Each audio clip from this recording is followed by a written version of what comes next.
जब आपके बच्चे की उम्र 2 साल से ज़्यादा हो जाए और उसे भूख नहीं लगती हो तो अक्सर डॉक्टर्स मूसीगर नाम का एक सिरप प्रिस्क्राइब करते हैं। काम ये होता है कि वो बच्चे की भूख को बढ़ाते हैं। हम इस वीडियो में ये देखेंगे कि उस सिरप को कौन सी कंडीशंस में इस्तेमाल नहीं करना चाहिए है, उसके एडवर्स इफेक्ट्स क्या हो सकते हैं और उन एडवर्स इफेक्ट्स यानी साइड इफेक्ट्स को मैनेज करके इस सिरप को कैसे इस्तेमाल किया जा सकता है। So let's start the video. अस्सलाम वालेकुम, welcome to catch concepts and this is my YouTube channel जहाँ पे आम अफराद को रोज़मर्रा इस्तेमाल की मेडिसिन के साथ मेंटल हेल्थ, फिजिकल हेल्थ और उनके बेसिक कॉन्सेप्ट्स पर एजुकेट किया जाता है। इसलिए इस तरह की वीडियोस देखने के लिए और अपडेटेड रहने के लिए please subscribe to channel and share this valuable information with your friends and family.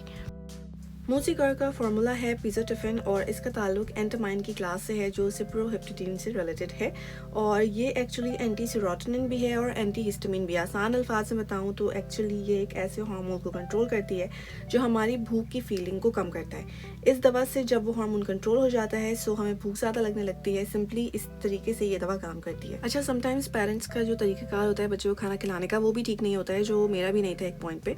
So I learn और उसके बाद फिर मैंने एक वीडियो बनाई है जिसमें मैंने 20+ टिप्स एंड ट्रिक्स का जिक्र किया है जिससे आपका बच्चा ठीक तरीके से खाना शुरू कर सकता है। सो अगर आपने वो वीडियो नहीं देखी हो सो आप एक्चुअल एडिशनल हेल्प के लिए वो वीडियो भी देख सकते हैं। अच्छा, ये मूसीगर जो दवा है ये क्योंकि एक एलोपैथिक मेडिसिन है इसलिए प्लीज़ अपने बच्चे को ऐसे डायरेक्टली ना दे दीजिएगा।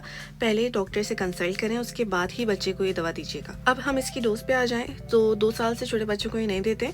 2 से 6 साल के जो बच्चे हैं उनमें 1 से 2 चाय के चमचे दिन में 2 दफ़ा दिए जाते हैं और जो उससे बड़े बच्चे होते हैं यानी 6 ईयर्स प्लस या फिर जो एडल्ट होंगे उनमें 1 से 2 टेबल स्पून दिन में 1 से 2 दफ़ा दिया जाता है।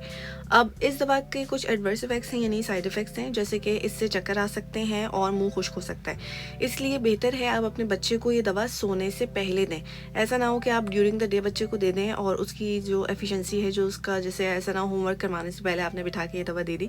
ये मत कीजिएगा, सोने से पहले दें। और जैसे दोपहर में बच्चा स्कूल से आने के बाद नैप लेता है सो उससे पहले आप बच्चे को ये दवा दे दें ताकि वो आराम से सोए, क्योंकि जब बच्चा सोता है तो उसमें से ग्रोथ हार्मोन रिलीज होता है और ग्रोथ हार्मोन से बच्चे की ग्रोथ प्रॉपर होती है, उसको भूख ठीक तरीके से लगती है।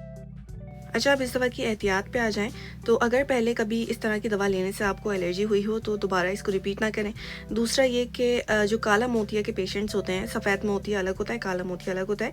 सो यहाँ पे मैं काला मोतिया यानी ग्लूकोमा की बात कर रही हूँ। सो उसके जो पेशेंट्स हैं वो ना लें इसको बगैर डॉक्टर से पूछे। इसके अलावा जिनको यूरिनरी रिटेंशन का इशू है यानी जिनको यूरिन पास करने में दिक्कत होती है, चाहे वो बच्चे हों या बड़े हों, इसके अलावा जो किडनी के पेशेंट्स होते हैं उनको भी डोज कम करके दी जाती है। इसलिए ऐसे तमाम अफराद जिनको इस तरह मसला हो वो डॉक्टर से मशवरा करके ही इस दवा को लें, वरना ना लें, स्किप कर दें।